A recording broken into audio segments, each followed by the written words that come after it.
saya akan menyampaikan kebenaran firman Tuhan yang Tuhan sudah titipkan kepada saya. Dan saya berusaha agar supaya saya menyampaikan firman Tuhan ini, Bapak Ibu bisa mendengar baik-baik, merenungkan, menghayati firman, dan kita semua bisa sadar. Itu yang paling penting. Kalau kita tidak sadar mengikuti Tuhan, kita masih simpan manusia lama saja yang ada, percuma, tidak ada gunanya. Tapi kalau kita dengar baik-baik, kita merenungkan dan kita sadar, kita bertobat, kita berubah, percaya saja ya. Orang boleh mengatakan hidup di luar saat ini susah. Tapi kalau kita sudah sadar betul-betul hidup kita cocok dengan Tuhan, Tuhan akan senantiasa memberikan jalan-jalan keluar kepada kita. Tapi kalau kita jadi manusia, ikut Tuhan, tidak sadar dan tidak mau berubah, nanti kita akan setiap hari berseru, berteriak dan kecewa. Percuma ikut Tuhan. Apa ini? Kenapa hidup seperti begini? Kenapa suami saya? Kenapa istri saya? Kenapa anak saya? Kenapa mantu saya? Kenapa cucu saya? Kenapa anak-anak saya kok macam begini? Tuhan kita Yesus Kristus tidak punya rencana celaka. Yesus Kristus punya rencana. Apa? Damai sejahtera, hidup penuh sukacita. Dan Tuhan katakan pengharapan kita kepada Tuhan.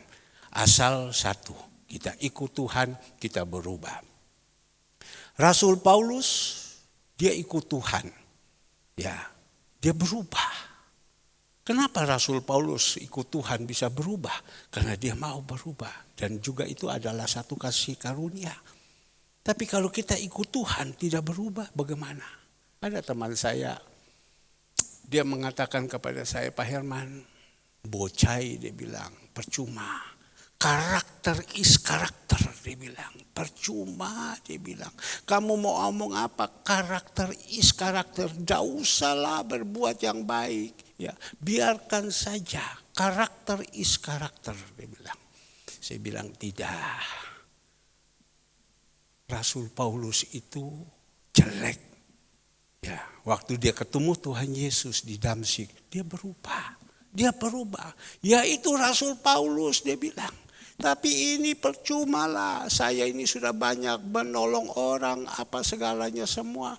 Tapi sama saja tidak ada gunanya, sudah dapat apa. Itu adalah proses untuk kita. Kalau kita bisa lolos dari proses itu, Tuhan senang.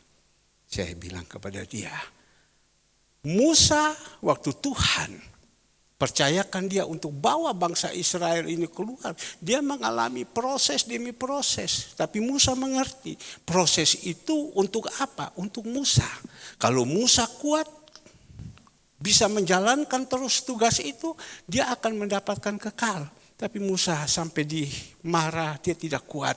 Karena bangsa Israel buat dia tidak kuat, dia marah. Sehingga hanya sampai batas di mana? Di Gunung Nebo saja. Tapi dia dikasih izin kan lihat.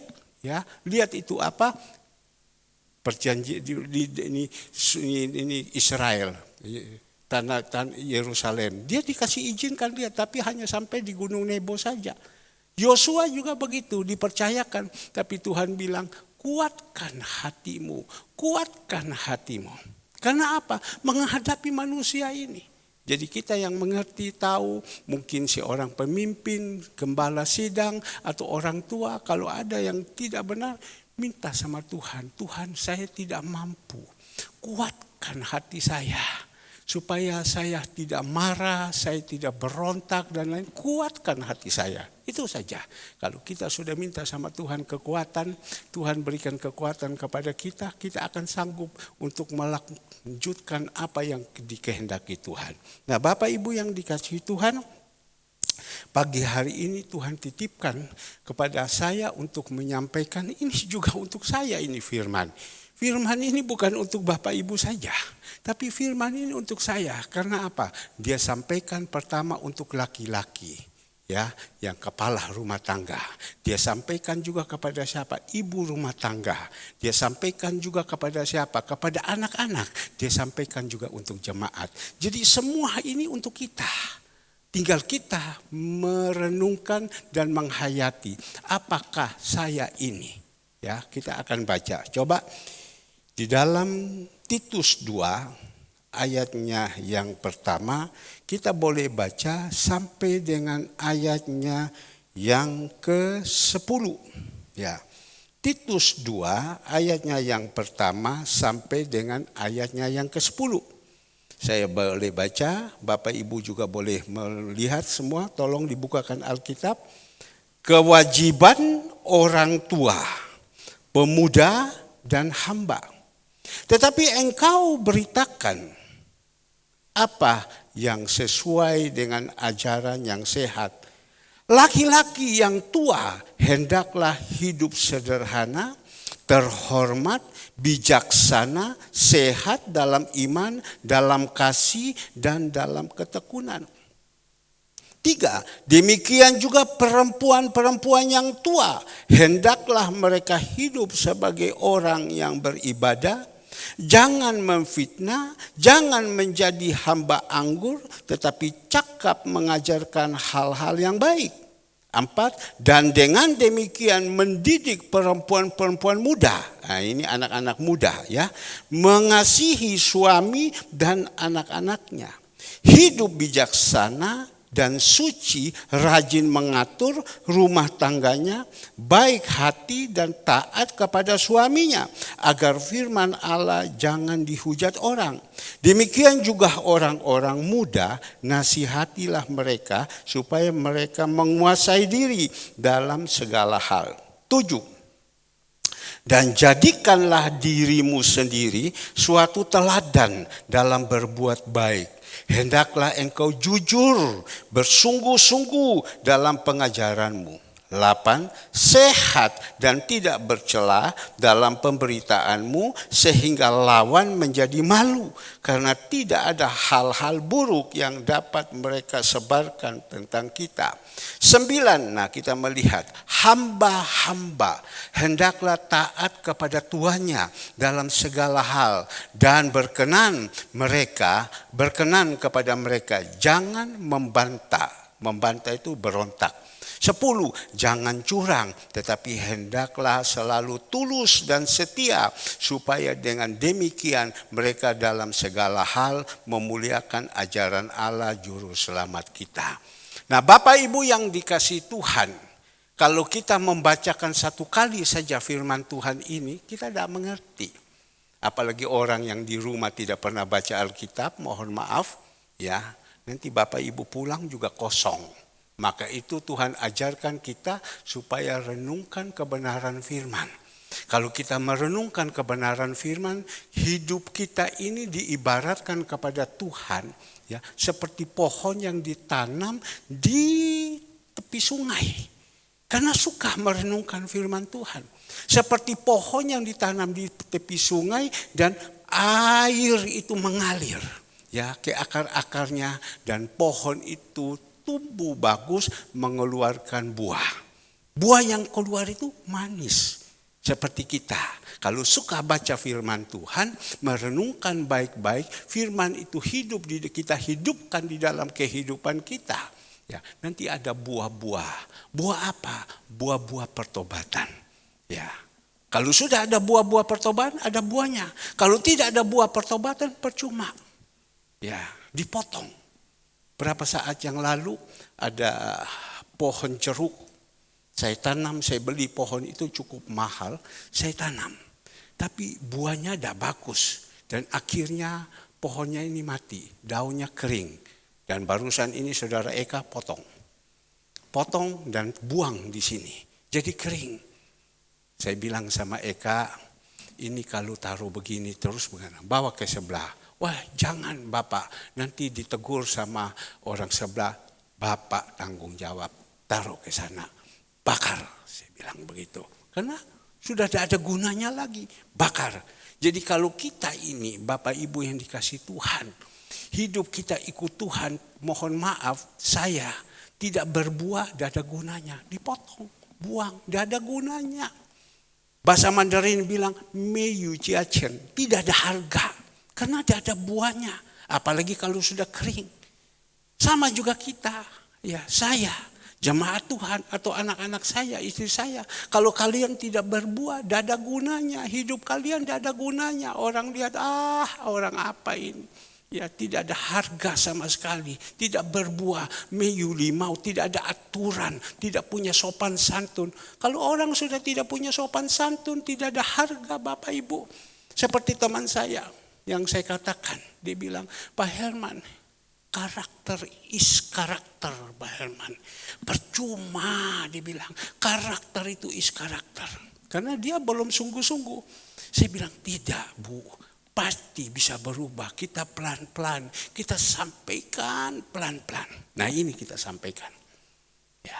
Nah Bapak Ibu yang dikasih Tuhan, kita berbicara sekarang tentang apa? Orang tua. Ya. Dikatakan di sini ya, kewajiban orang tua. Kewajiban orang tua. Rasul Paulus berbicara kepada siapa? Kepada Titus.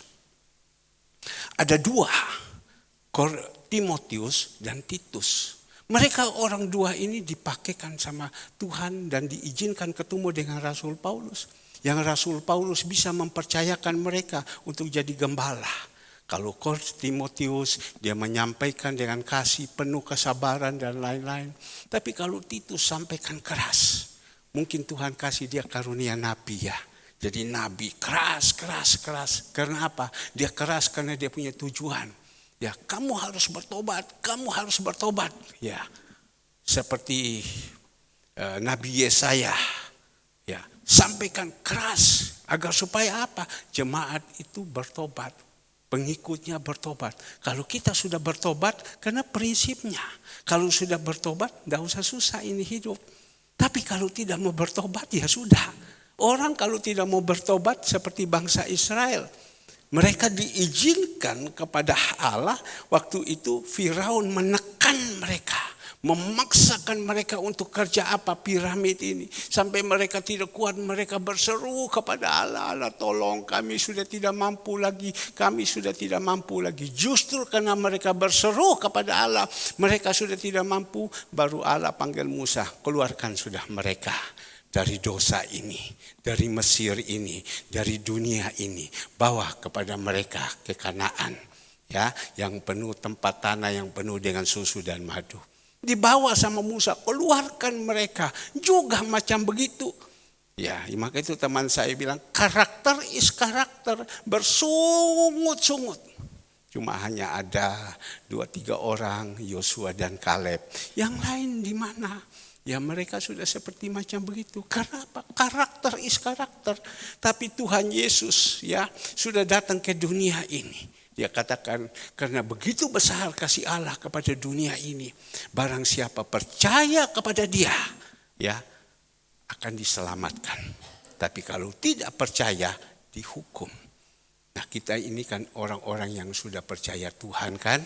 Sekarang kita bukan mendengar Petor Gareng, bukan cari idol, bukan cari siapa-siapa. Tapi kita sekarang datang kita cari Tuhan. Ya, dan sekarang yang menyampaikan Bapak Ibu, gembala Bapak Ibu yang Tuhan percayakan kepada saya. Saya tidak bisa ngomong kepada saya sebagai gembala saja. Tidak, tapi saya tahu kehidupan saya dipanggil sama Tuhan sebagai gembala. Ya, 20 sekian tahun, hampir 30 tahun saya dipanggilkan Tuhan. Hati saya itu mengasihi jemaat Tuhan, mengasihi Bapak Ibu yang dikasih Tuhan, menggembalakan. Tadi pagi saya telepon kepada saudara Yapi, kamu bangun sudah? Dia bilang, Om Pendeta ada bel beberapa kali, saya sudah tahu. Ya, saya bilang namanya gembala. Ya, panggil kepada jemaat. Ayo datang ibadah. Saya bel juga kepada Ari Tonang, bangun sudah, ayo ke gereja. Dan saya tahu saya punya anak-anak yang lain sudah punya tahu tanggung jawab. Ya, maka itu pagi hari ini. Nasihat daripada Rasul Paulus kepada Titus. Titus, saya sampaikan kepada kamu ya, kamu jadi gembala. Yang penting kamu dulu Titus, ya. Dia katakan di sini, ya, kamu dulu Titus. Kenapa? Ini Rasul Paulus. Tetapi engkau, ya, kalau di dalam terjemahan sehari-hari coba kita lihat Titus 2 ayat pertama, tolong Titus 2 ayat pertama di dalam terjemahan sehari. Tetapi engkau Titus, hendaklah engkau mengajarkan ajaran yang tepat.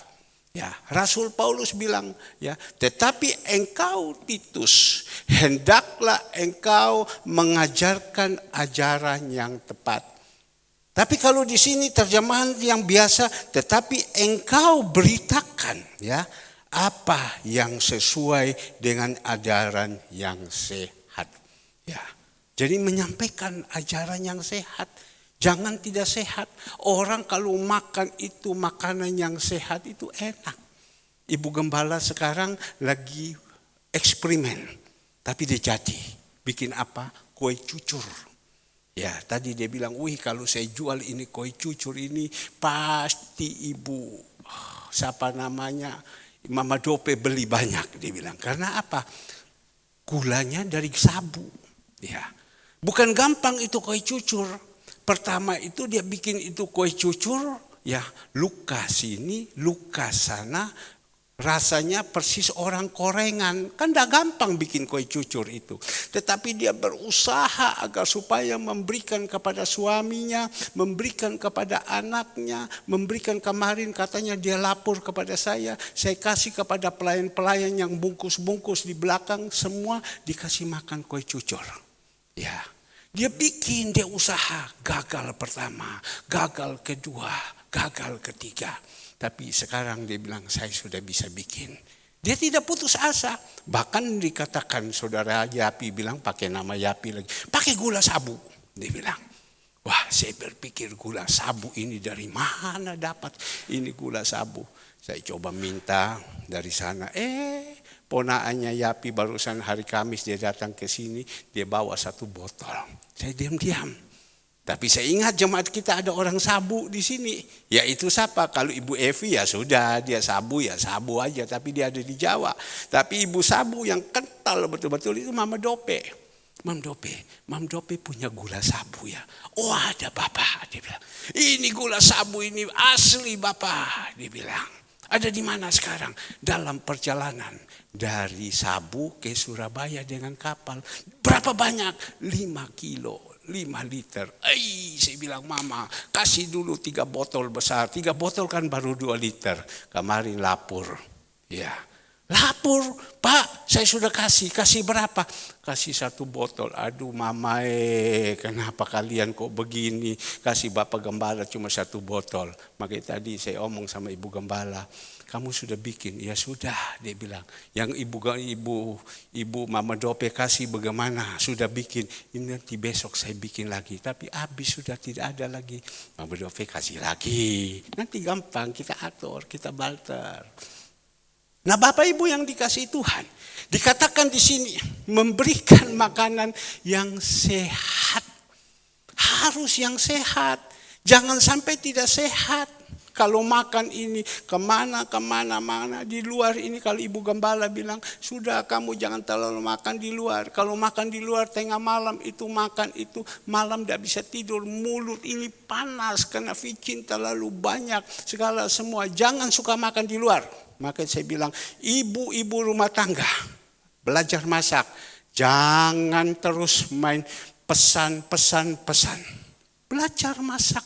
Dari orang-orang tua zaman dulu, ya memberikan makan yang sehat, jangan makan semua frozen, pesan, gojek semua, masak yang sehat.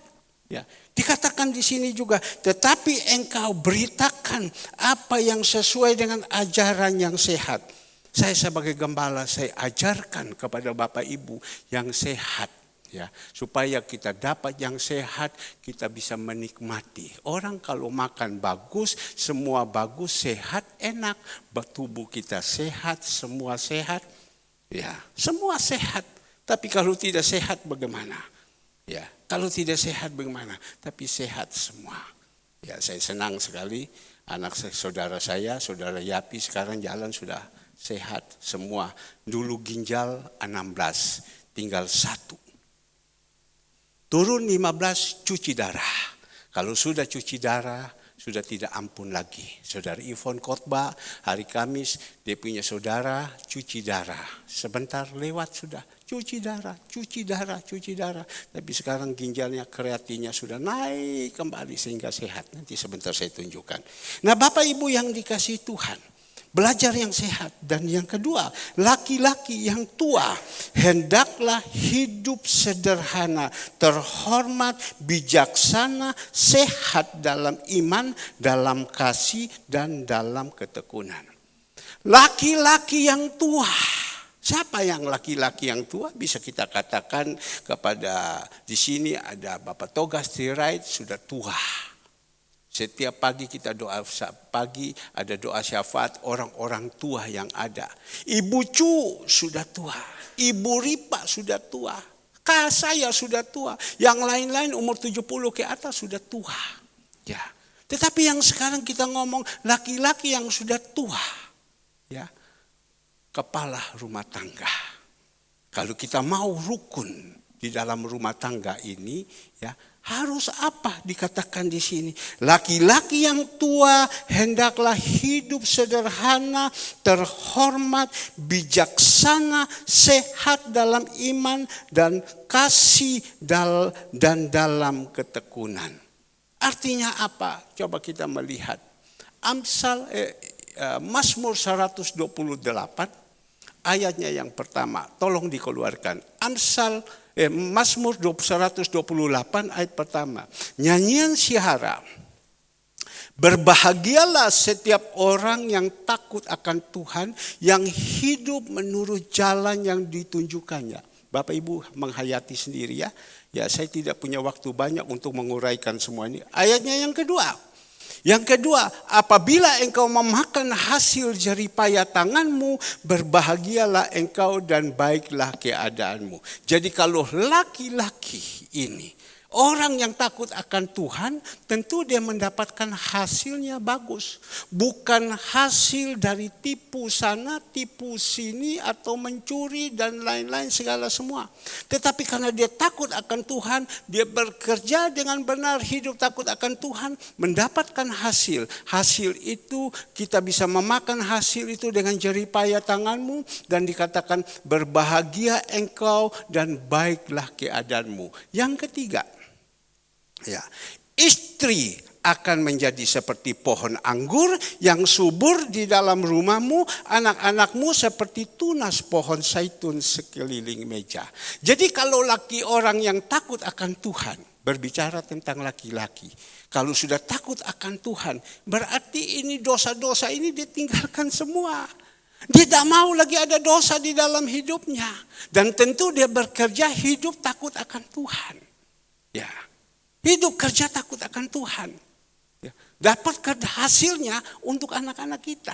Tapi kalau kita kerja tidak takut akan Tuhan, tipu sana, tipu sini, hidup korupsi dan lain-lain segala semua, kasihan istri kita makan hasilnya, kasihan anak-anak kita makan hasilnya, kasihan cucu kita makan hasilnya, semuanya tidak dikenankan Tuhan. Bahkan dikatakan di dalam ayatnya yang keempat, coba kita melihat. Ya, sesungguhnya demikian akan diberkati orang laki-laki yang takut akan Tuhan. Ya, sesungguhnya demikian akan diberkati orang laki-laki yang takut akan Tuhan. Jadi di dalam satu rumah tangga itu ada pemimpinnya. Siapa pemimpinnya? Yaitu suami. Ya, suami harus menjadi contoh. Suami harus jadi teladan. Kalau suami di rumah jadi contoh, jadi teladan yang baik, istri akan turun. Jadi baik juga. Tapi kalau suami tidak jadi contoh, tidak baik, percuma, tidak akan istri melihat, wah suami saya macam begini. Suami saya macam begini, percuma engkau khotbah, tetapi tidak jadi contoh, jadi teladan. Kita boleh berfasih lidah, kita berkata, tetapi tidak jadi contoh. Dan dia katakan di sini, kalau kita sudah suami takut akan Tuhan, turun kepada istri, ya, turun kepada anak, turun kepada siapa? Sampai ayat 6, turun kepada cucu. Satu rumah tangga ini ajaran yang baik sekali. Maka itu mari Bapak Ibu yang dikasihi Tuhan, kita sudah ikut Tuhan, sudah percaya kepada Tuhan. Ya, kita harus benar-benar menjadi seorang kepemimpin rumah tangga yang takut akan Tuhan. Yang takut akan Tuhan.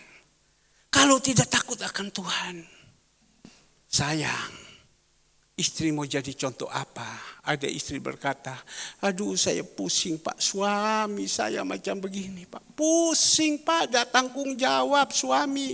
Kerjanya setiap hari mabok, dah mau kerja Pak. Tiap hari ongkang-angkang saja semua, tinggal begini. Pulang di rumah tidak ada uang, ngamuk kepada istri setengah mati pergi cari uang. Itu kan bukan suami yang baik. Suami yang baik itu, dia bertanggung jawab. Sekali lagi, suami yang baik, dia bertanggung jawab kepada siapa? Kepada istri dan anak-anak. Turun sampai cucu. Nah ini Bapak Ibu. Ini satu ajaran yang baik. Sehingga dikatakan di sini. Ya, ayat Titus 2, ayat yang kedua. Laki-laki yang tua, hendaklah kamu sederhana, terhormat, bijaksana, sehat dalam iman, dan kasih dalam ketekunan. Jadi kalau laki-laki ya di rumah ya Bapak Ibu, terutama saya dulu, jangan sampai saya di sini khotbah saya tidak jadi contoh. Kalau saya khotbah saya tidak jadi contoh, saya hidup tidak benar, percuma. Tuhan bilang, percuma kau khotbah. Kau tidak jadi contoh yang baik. Percuma engkau isi apa segala semua. Kau mau pakai bahasa apa? Khotbah pakai bahasa Ibrani? Bisa. Mau pakai bahasa apa? Pakai bahasa Sabu? Bisa. Mau pakai bahasa apa? Bahasa Jawa? Bisa. Tapi percuma. Orang kadang melihat sama kita, Om Doto. Tapi kan tidak jadi contoh. Itu loh Pak Toga Sirait senantiasa omong. Percuma Pak. Tidak jadi contoh. Orang tua kadang ngomong sama saya, percuma Pak, tidak jadi contoh. Ya, bagus semuanya, tetapi tidak jadi contoh. Maka itu ini firman untuk saya. Saya khotbah sekarang, istri saya lihat, anak saya lihat, mantu saya lihat. Ya, kalian boleh ngomong sama saya. Apa kekurangan saya? Saya tidak sempurna. Ngomong, saya berusaha untuk berubah. Maka itu Tuhan bilang apa? Itu ayat emasnya Ibu Retno. Hendaklah kamu sempurna, karena mana aku sempurna. Jadi contoh, jadi teladan. Kemarin Saudara Andre, dia bilang, Papa saya tidak bisa ngantar karena pagi-pagi jam 7 saya sudah harus ada di gereja A. Memimpin untuk pemuda. Karena dia diberikan kesempatan jadi ketua pemuda untuk GBI. Istri kamu? Ya istri saya juga ikut. Kok bisa? Ya dia bagian kasir. Ya saya guyon. Yang penting jangan korupsi. Ya kan? Jangan korupsi. Ya sudah mereka pergi.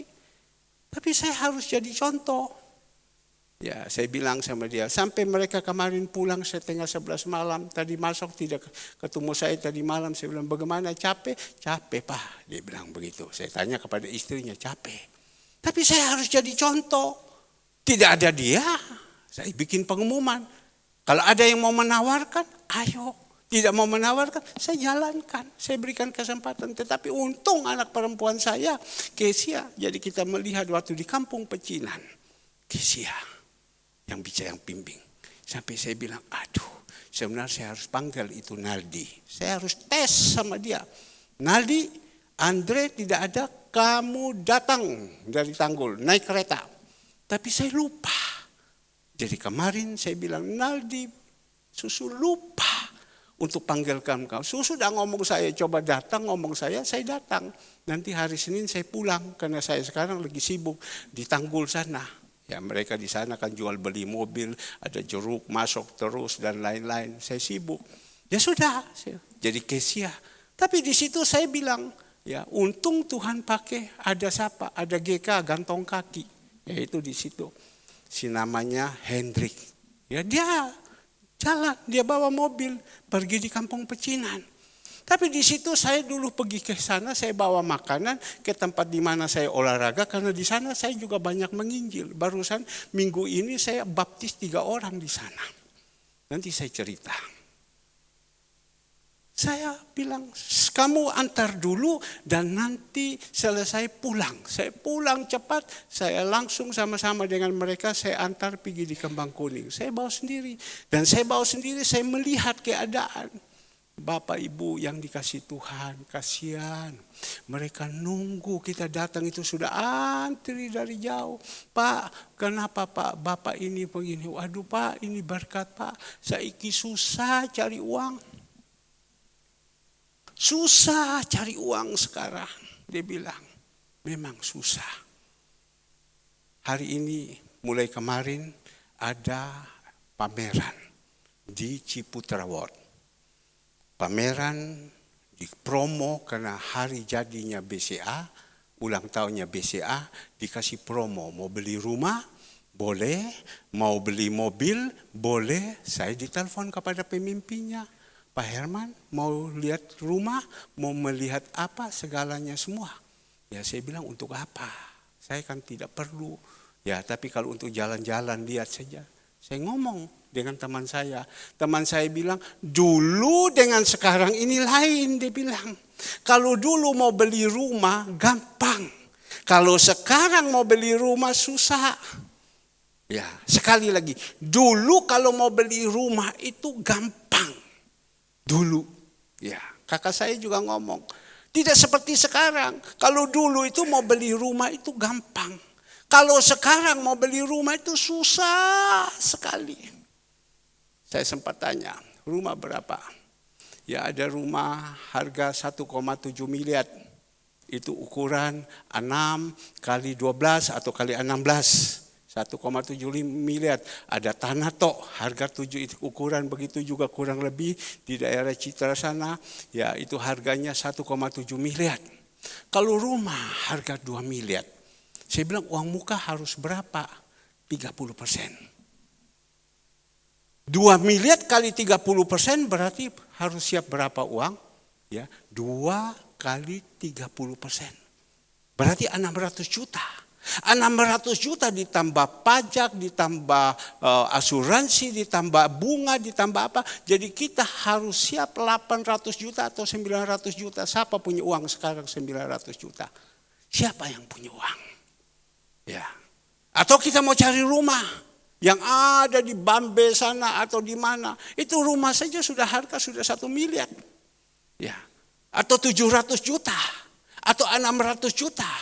30% berapa? 30% berapa? Kita hitung. Di mana kita ada uang muka? Pak saya mau beli, Pak saya up ini. Rumah ini saya up, harga naik dan lain-lain. Kita cicil sampai mencicil. Kalau dulu beli rumah 1 miliar, pegang uang 10 juta. Bisa. Karena apa? Karena ada Yesus. Jadi Yesus yang memegang hati orang itu dan bisa 10 juta bisa beli rumah harga 1 miliar. Dan tidak punya uang masih bisa bangun. Karena apa? Karena ada Yesus. Coba sekarang, siapa yang bisa beli rumah sekarang? Saya coba ikuti. Ya, susah sekarang. Nah kembali lagi Bapak Ibu. Jadi Tuhan memang sudah tahu. Diajarkan kepada kita. Laki-laki, kamu harus bertanggung jawab. Kamu harus berubah. Kamu harus jadi laki-laki yang benar. Ikut Yesus harus berubah. 2 hari ini. Hari Jumat dan hari Kamis dan Jumat saya baptis Bapak Ibu. Saya baptis hari Kamis dan hari Jumat saya baptis Bapak Ibu. Saya tidak berbicara di sini. Saya baptis hari Kamis dan hari Jumat. Yang satu umur 88, ya, orang agama leluhur. Yang kedua umur 67 sama dengan saya. Yang ketiga umur 73. Saya baptis. Kenapa Bapak Ibu? Mereka mungkin mendapatkan satu kesadaran. Ada teman saya yang biasanya kirim biskuit. Dia datang, biasa dia 1 minggu 1 kali dia datang olahraga, datang renang. Tiba-tiba ini dia datang, tengah-tengah minggu dia datang. Saya bilang, ngapain kamu datang ini? Ya, ngapain kamu datang? Ya Pak Pendeta, saya dah tahu, dia bilang, saya kepingin Bapak Pendeta memberkati saya. Nah kalau kita tidak jadi laki-laki yang tidak takut akan Tuhan, ya mana bisa orang-orang begini mau. Saya minta Bapak Pendeta memberkati saya.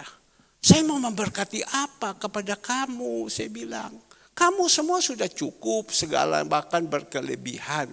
Ya, saya minta Pak Pendeta, kalau bisa saya dibaptis. Loh, mau baptis? Langsung dia pergi pepet.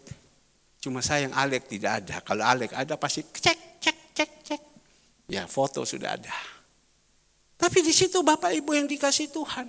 Dia datang dekat kepada orang yang umur 88. Yang umur 88 ini napasnya sudah begini. Jalan sudah tidak kuat. Dia bisik, ini teman saya umur 68. Dia bilang apa sama saya? Dia bilang, ini sudah meyut, tidak ciang-biang lagi. Sudah tidak panjang lagi umur. Kamu lihat napasnya sudah tidak kuat. Ya, dia harus butuh Yesus. Ini yang teman saya, karena istrinya kental dengan Tuhan, takut Tuhan, dan dia ini juga ini.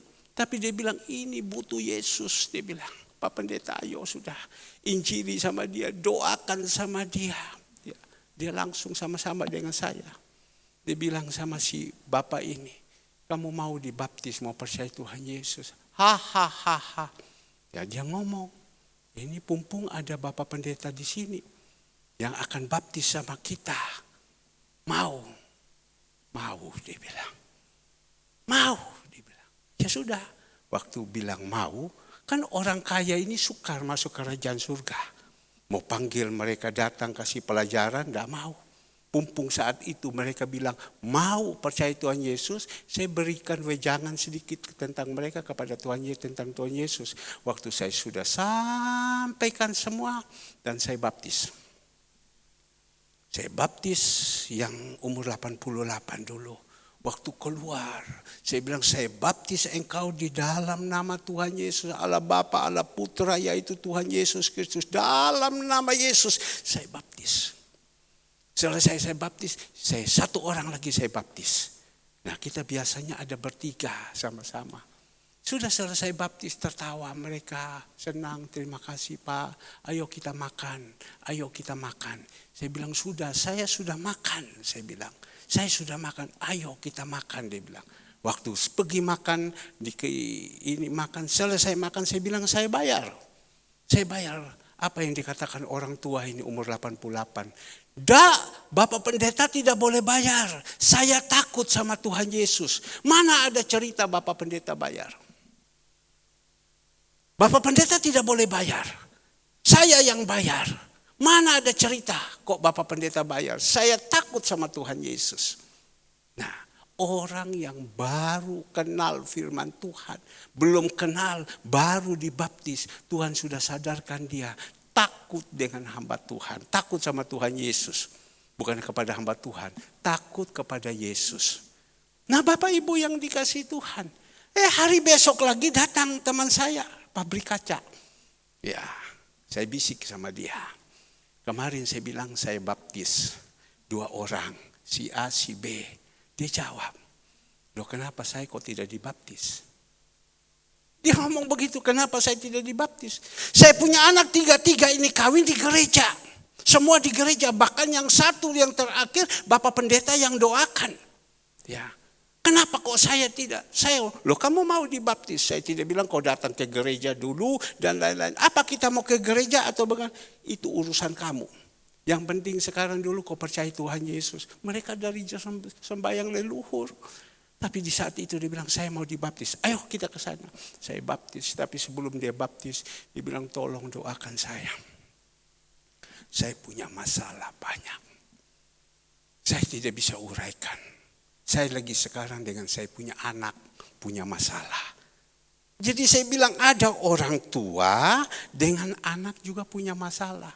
Jadi saya bilang, ni kan wo hao, wo kan ni hao. Engkau lihat saya baik, saya lihat engkau baik.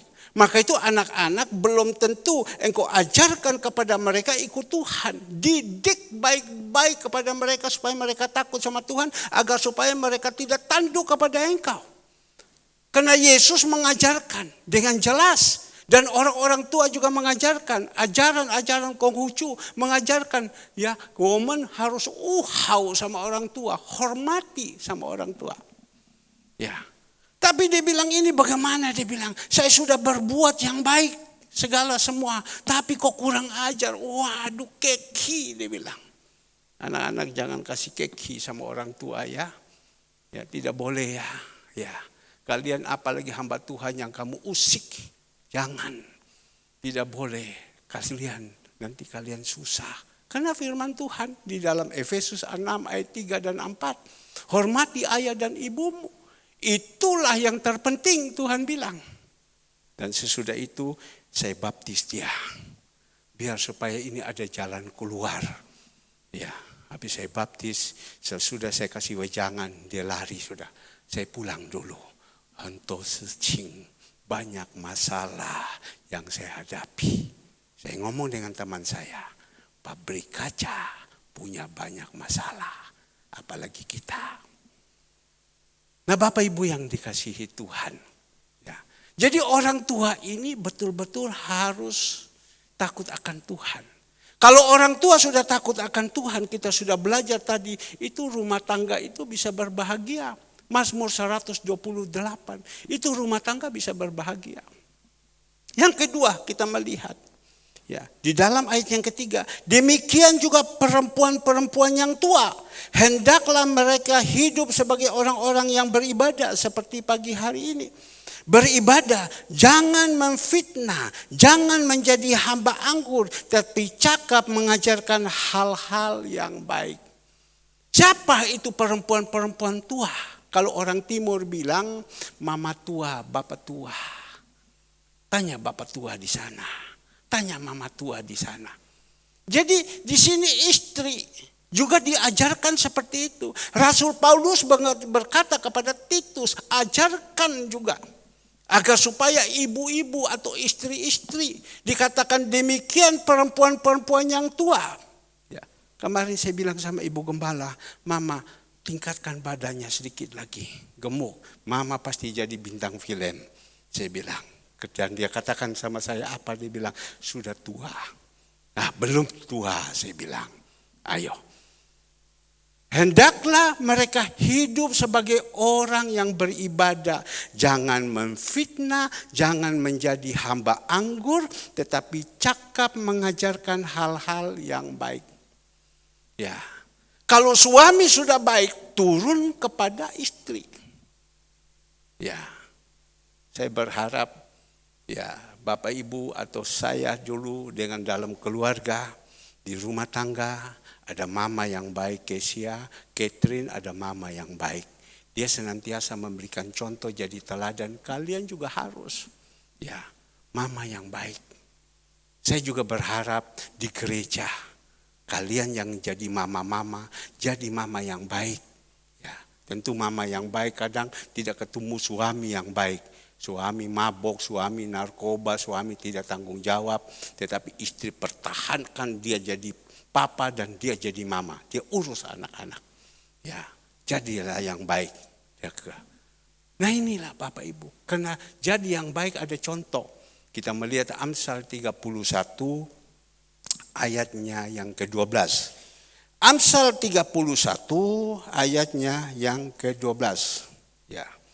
Ya, Amsal 31 ayatnya yang ke-12 sudah? Ya, oke. Di Amsal 31 ayatnya yang ke-10, 11, 12. Di hadapan semua lawanku aku, ya 10. Amsal 31 ayat 10. Sebab aku merasa bukan. Istri yang cakap, nah Amsal 31 ayat 10, begitu Mama Inae. Amsal 31 ayat ke-10, istri yang cakap, Kalau istri sudah takut Tuhan ya begini. Ya, kemarin saya berbicara dengan siapa namanya, bongkar sedikit ya, sama si Hendrik. Hendrik, kau punya kakak ada 2. Ya, yang perempuan, yang mana lebih bijaksana? Dia bilang Sabrina, orangnya tidak macam-macam, biasa, low profile katanya.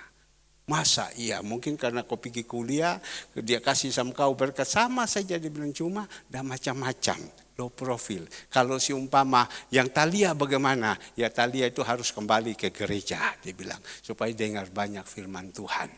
Dia kata, istri yang cakap siapakah yang akan mendapatkannya? Ya, ia lebih berharga daripada permata. Lanjut ayatnya ke-11, dengar istri-istri. Hati suaminya percaya kepadanya. Suaminya tidak akan kekurangan keuntungan. Ya, lanjut. Ya. Ia berbuat baik kepada suaminya dan tidak berbuat jahat sepanjang umur. Hai istri-istri, bagaimana? Apakah kalian ini berbuat baik? Catherine, kamu sudah menikah sama suamimu, kamu belajar. Ia berbuat baik kepada suaminya dan tidak berbuat jahat terhadap seumur hidup. Ya, saya merasa istri saya tidak pernah, ya dia berbuat jahat sama saya. Ya, dia lakukan yang baik. Dia lakukan kebenaran firman. Bahkan dia katakan di sini lagi ayatnya yang ke-13. Ya. Ia mencari bulu domba dan rami dan senang bekerja dengan tangannya. Dengan tangannya sendiri dia kerja. Ya, tapi kadang juga saya marah. Ya, kenapa kamu kok semua dengan tangannya sendiri engkau kerja? Karena dia kerja mau yang bersih dan lain-lain. Nah, ini yang cakap. Jadi istri yang cakap ini bukan rambutnya yang wah. Bukan bajunya, bukan bodinya. Tolong foto. Ya, kemarin saya pergi pesta. Ini tidak diundang semua orang, tetapi saya dihormati. Saya begini. Saya pergi ke sana, saya melihat di dalam pesta itu.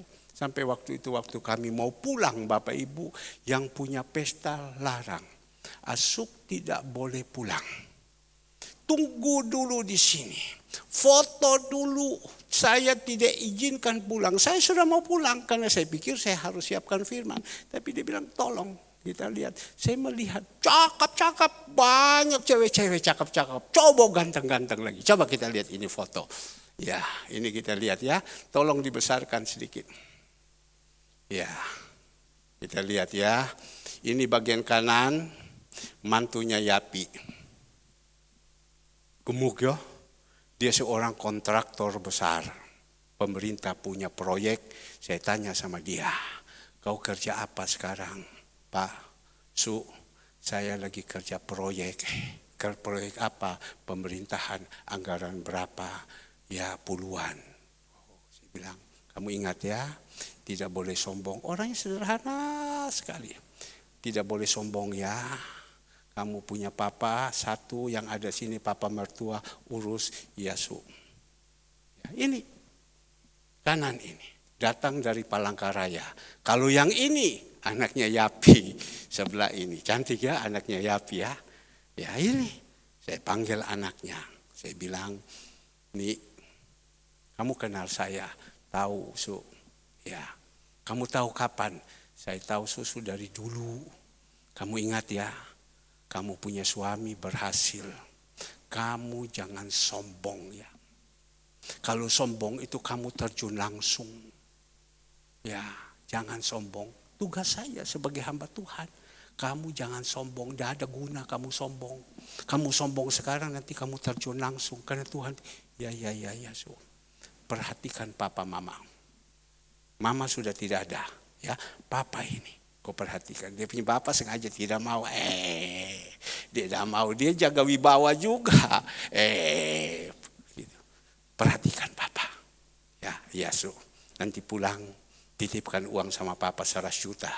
Tadi Yapi baru omong, Om Pendeta, saya punya cucu ini umur 17. Dia mau bikin pesta harga 300 juta. Saya bilang buat apa untung. Tapi saya punya mantu bilang enggak apa-apa. Mau silakan. Ya ini. Yapi. Ya. Jadi ini. Yang kedua itu Yapi punya adik. Yang ketiga ini Yapi punya tante, punya ipar. Yang keempat saya istri dan kakak saya 2. Dan ini yang pesta punya anak. Mereka sedang cinciu, yang pesta ini lari karena menghormati kepada saya. Jangan dia bilang pulang foto dulu untuk kenang-kenangan. Dan di sebelah Kesia. Yang di sana sibuk Yapi hanya apa? Panggil ponan-ponan semua. Kenalkan ini Kesia. Kau lihat ini Kesia orangnya begini. Kau lihat Kesia ini orang begini. Ayo kamu bisa berhubungan. Dia panggil semua. Datang kasih kenal. Karena dia tahu Kesia bagaimana. Andre kemarin tidak ikut. Catherine tidak ikut karena ada acara. Panggil semua. Sini. Ini Om Pendeta punya anak. Kesia. Ini. Kamu mau foto. Kamu mau apa? Ayo. Sini. Dikasih kenal semua. Ya. Nah Bapak Ibu yang dikasih Tuhan. Kita jadi orang. Kembali. Sudah. Kita jadi orang. Jadi perempuan. Ya, Tuhan bilang berusaha agar supaya apa? Kita hidup ini cocok dengan Tuhan. Yang ketiga, kita melihat apa yang dikatakan perempuan tadi. Dan yang keempat, dan dengan demikian mendidik perempuan-perempuan muda mengasihi suami dan anak-anaknya. Yang baru menikah, saudara Catherine, Andre dan Catherine. Ya, Catherine punya tugas. Suamimu engkau mengasihi. Jangan sampai kau tidak kasihi. Banyak sekarang sudah tidak mau lagi.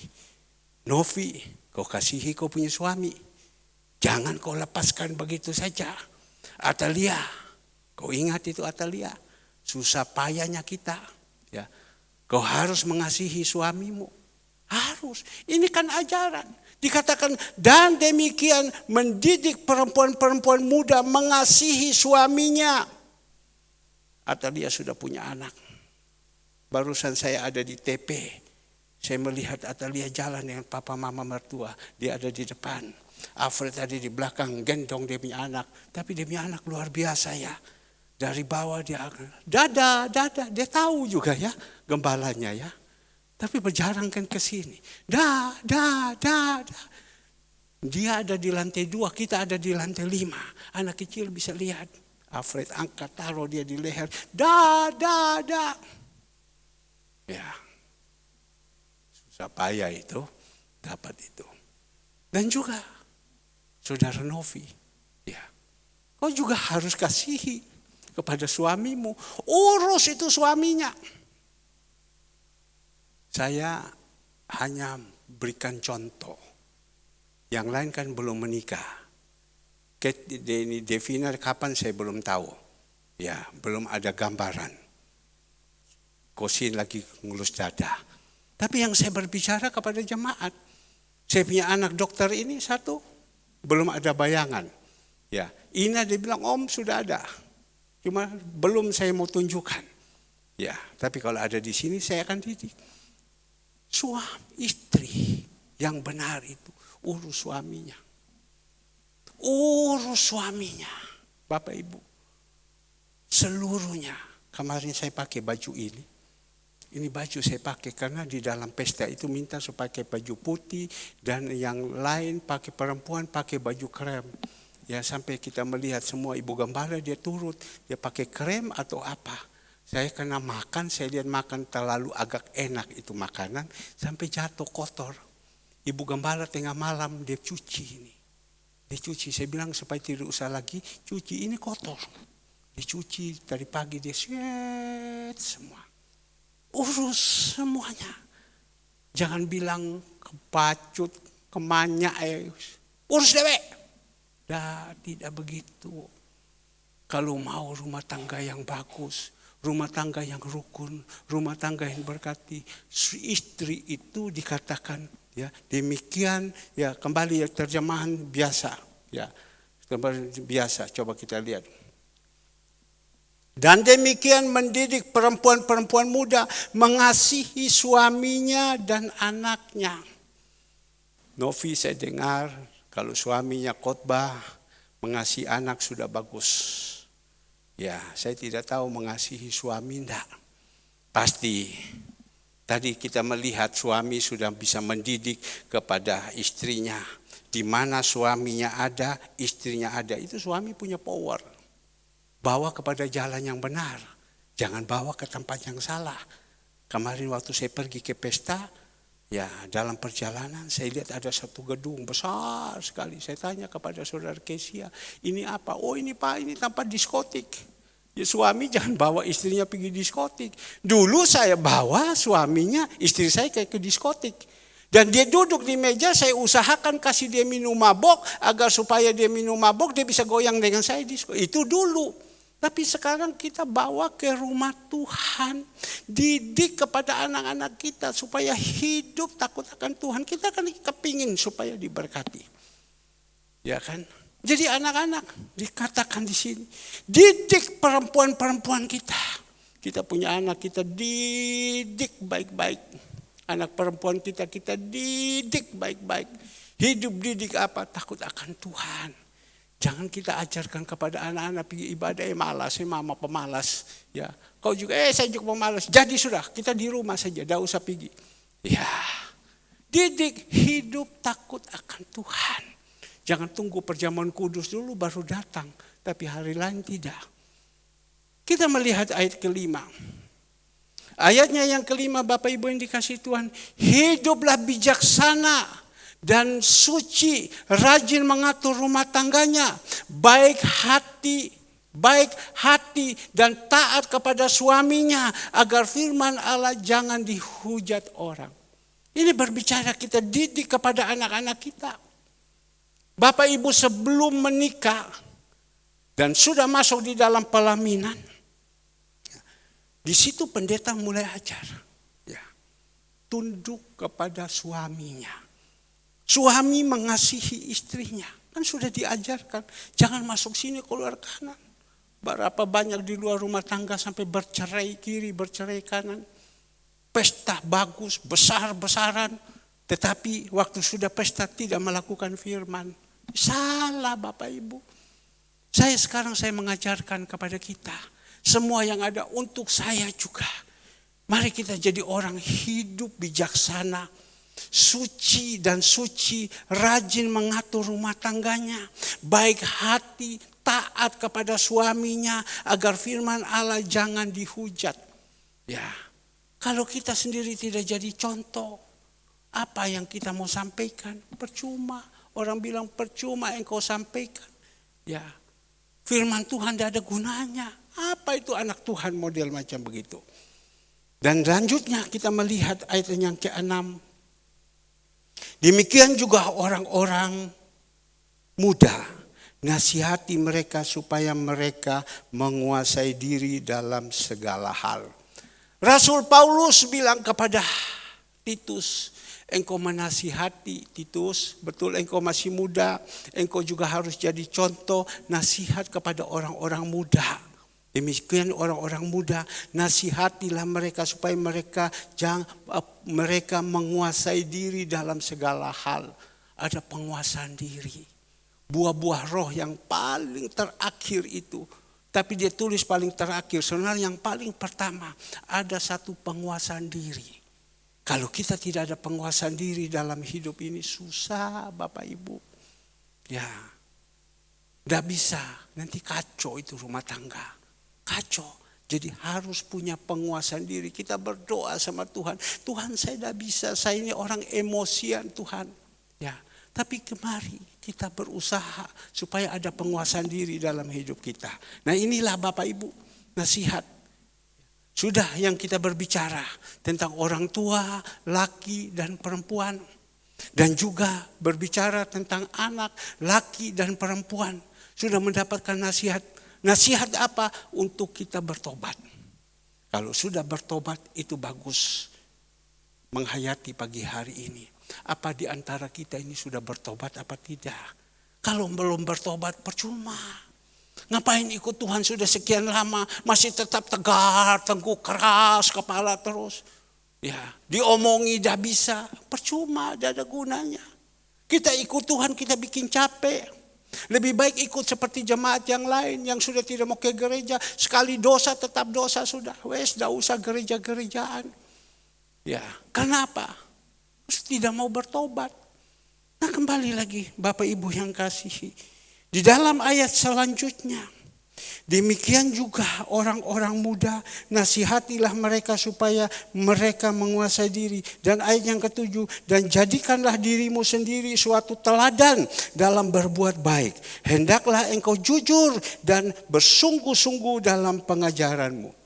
Rasul Paulus berkata kepada Titus, dan jadikanlah dirimu, Titus, sendiri suatu teladan. Jadi teladan. Kita kalau mau supaya nama Tuhan tidak dihujat orang, nama Tuhan dipermuliakan, jadi teladan. Berusaha jadi teladan. Kalau kita tidak jadi teladan bagaimana? Ya saya bersyukur saya tidak bilang saya baik. Kemarin saya pergi ke sana di pesta, sampai di sana banyak orang belum kenal saya, tapi anak-anak, tapi orang tuanya banyak yang kenal. Tapi mereka tahu saya jadi hamba Tuhan, jadi teladan, jadi bisa berbuat yang baik. Ya mereka menghargai kita. Ya mereka menghargai kita. Maka jadikanlah dirimu sendiri suatu teladan dalam berbuat baik. Hendaklah engkau jujur dan bersungguh-sungguh dalam pengajaranmu. Ini yang Tuhan ajarkan kepada kita. Selanjutnya Bapak Ibu, karena waktunya sudah dekat, ya tinggal sedikit. Ya, kita melihat ayatnya yang ke-8, coba kita lihat ke-8. Sehat dan tidak bercela dalam pemberitaanmu sehingga lawan menjadi malu. Karena tidak ada hal-hal buruk yang dapat mereka sebarkan tentang kita. Selanjutnya ayatnya yang ke-9, mari Bapak Ibu, ini tentang hamba-hamba. Ya, minggu lalu Saudara Alek menyampaikan kita semua yang ada di sini hamba-hamba Tuhan. Semua ini di sini. Mama Dopi ini hamba Tuhan loh. Ya, semua ini. Dan ayat demi ayat dia saya tidak ajarkan lagi. Dia sudah uraikan semua. Kita semua ini hamba-hamba Tuhan. Nah, hamba-hamba Tuhan semua juga ada pemimpin. Hendaklah taat kepada tuannya. Siapa tuannya? Adalah pemimpin. Ya. Amsal 13 ayat 17 coba. Amsal 13 ayat 17 coba. Amsal 13 ayat 17. Ya. Ibrani 13 ayatnya 17, sorry ya. Ibrani 13 ayat 17. Taatilah kepada pemimpin-pemimpinmu dan tunduklah kepada mereka sebab mereka berjaga-jaga atas jiwamu sebagai orang-orang yang harus bertanggung jawab atasnya. Dengan jalan itu mereka akan melakukan dengan gembira, bukan dengan keluh kesah, sebab hal-hal itu tidak akan membawa keuntungan bagimu. Ya. Dan di sini kita melihat kembali lagi tadi, ya. Hamba-hamba, kita ini hamba-hamba. Ya, apalagi yang mengajar kita, berkhotbah kita, bukan hanya taat saja, 2 kali lipat. Ya, bagaimana kita jadi anak-anak Tuhan, punya ketaatan apa tidak? Ya, kembali lagi tadi firman Tuhan, ya. Kembali tadi ayatnya ke-8. Hamba-hamba hendaklah taat kepada tuannya dalam segala hal.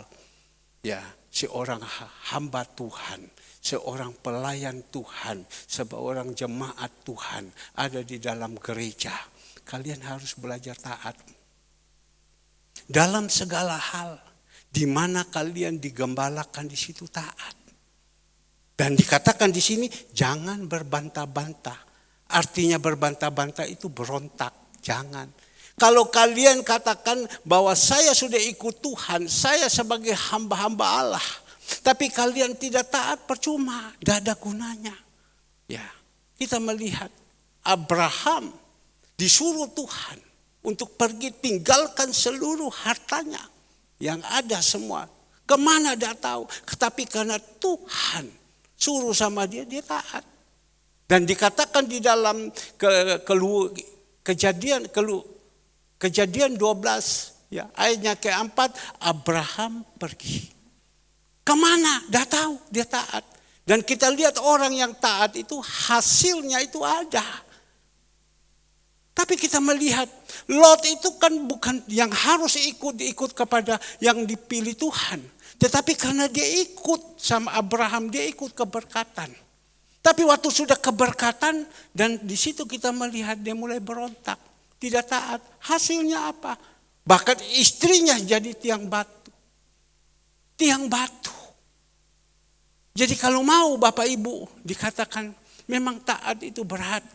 Apalagi kalau kita sudah pegang cien, sudah pegang uang, sudah ada kedudukan. Susah untuk taat. Maka orang tanya kepada saya, Pak, Bapak tidak kepinginnya jemaat Tuhan Bapak ini orang-orang kaya di gereja? Saya bilang tidak. Ya, saya kepingin jemaat-jemaat Tuhan yang ada di sini yang saya bimbingi mereka jadi kaya. Tapi mereka harus punya dasar dulu. Jangan sampai tidak punya dasar. Kalau tidak punya dasar naik nanti kan berbahaya. Tapi di sini kita melihat hamba-hamba hendaklah taat kepada tuannya dalam segala hal dan berkenan kepada mereka. Hidup itu harus berkenan. Ini firman Tuhan. Ya, jangan membantah. Saya ingat di sini ada satu pelayan Tuhan. Ya, dia melayani dulu di Kibot, di gereja. Pernah melayani sejenak di sini. Dan dia juga dulu pernah jadi guru. Ya, dari saudara Andre. Sempat guru dari Kesia, kalau saya tidak salah. Tapi Andre dia pernah jadi guru, dia ngajar kepada ini. Dan dia duduk di satu gereja. Dan waktu dia duduk di satu gereja, dia lari ke sini, dia lari ke sana, dia lari ke sini. Kan kejarnya kan PK atau cari popularitas. Dia lari di sini, dia lari ke sana. Padahal gembalanya baik. Ya, bawa sama dia kemana, bimbing sama dia. Tapi karena memang karakter, ya dia tidak mau. Dia lari terus, ya gembalanya diamkan saja. Dan pada waktu itu di gereja ada pembelian musik dan lain-lain. Karena gembalanya percaya kepada dia, kamu cari musik. Dia pergi cari, beli, menurut saya dengar. Ya, cuan-cuanan di dalam rumah Tuhan. Ya, tidak apa-apa. Sudah. Tapi saya melihat akhirnya, karena tidak punya ketaatan, dia lari kiri, itu 2 kaki dia jalan. Dia lari kiri, dia lari kanan. Papa mamanya saya kenal baik. Dan sekarang dia jadi makelar di Penang. Makelar dokter. Dan sering dia berbicara di TikTok. Tolong jangan main HP ya. Ya, sering dia main di TikTok.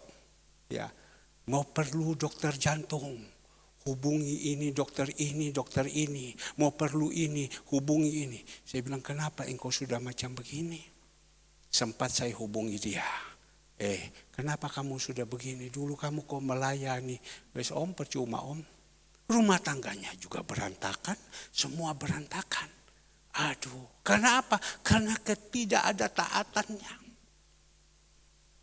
Lari ke sini, lari ke sana. Tanpa ketahuan gembala. Melayani ke sini, melayani ke sana, tanpa.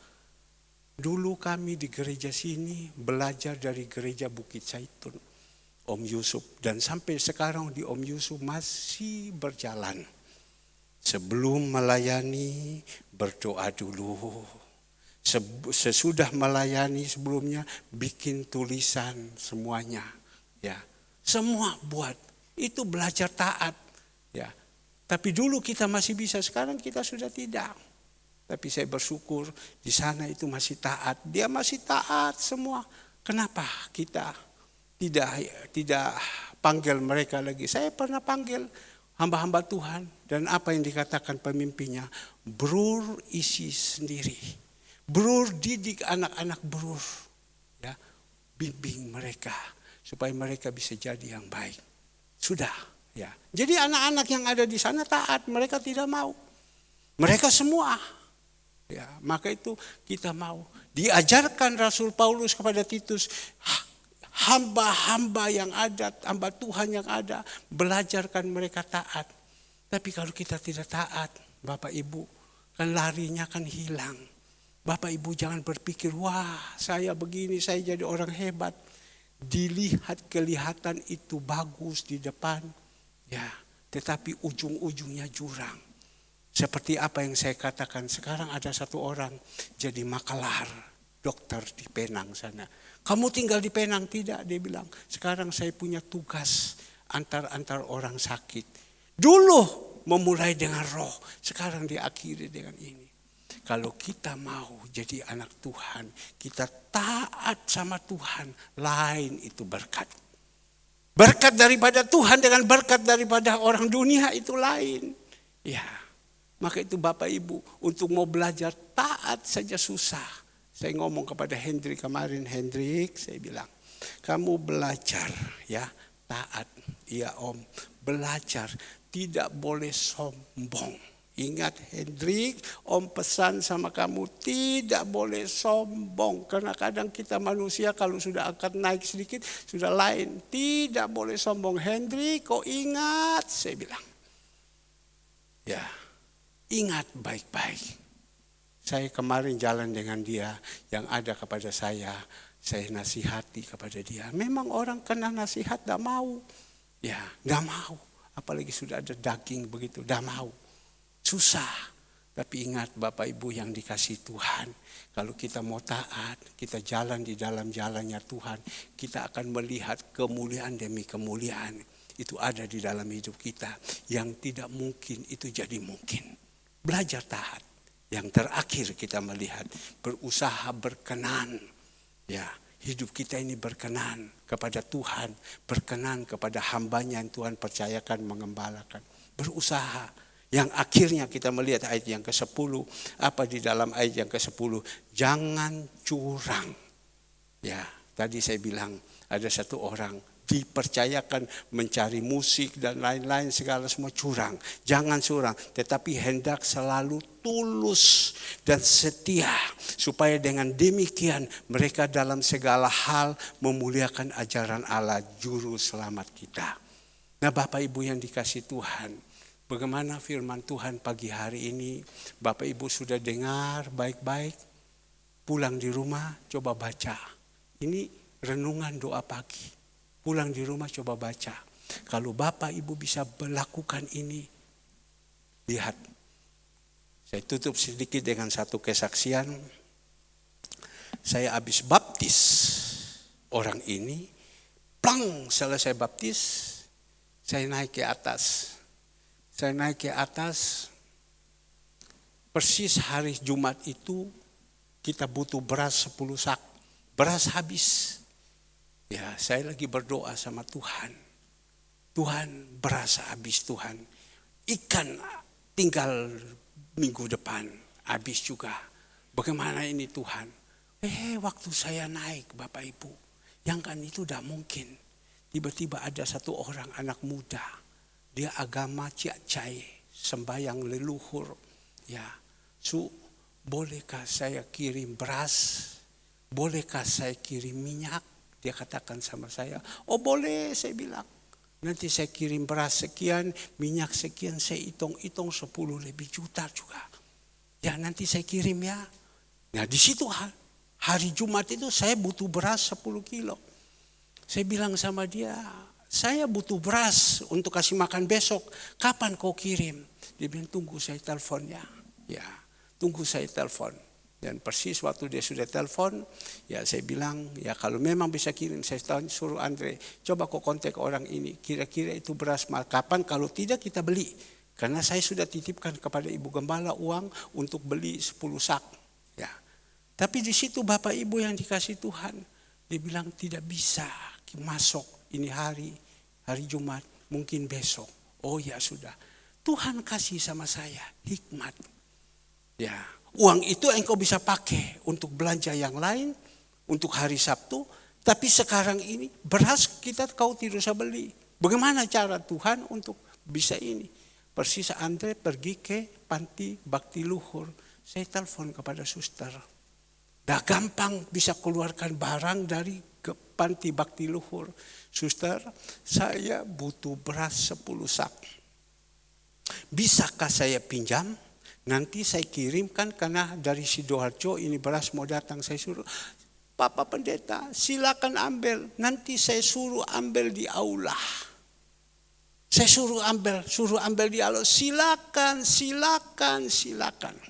Ya, ternyata waktu Andre sudah ambil, saya bilang cepatan ambil ini beras untuk kita pakai masak ini. Apa yang terjadi Bapak Ibu?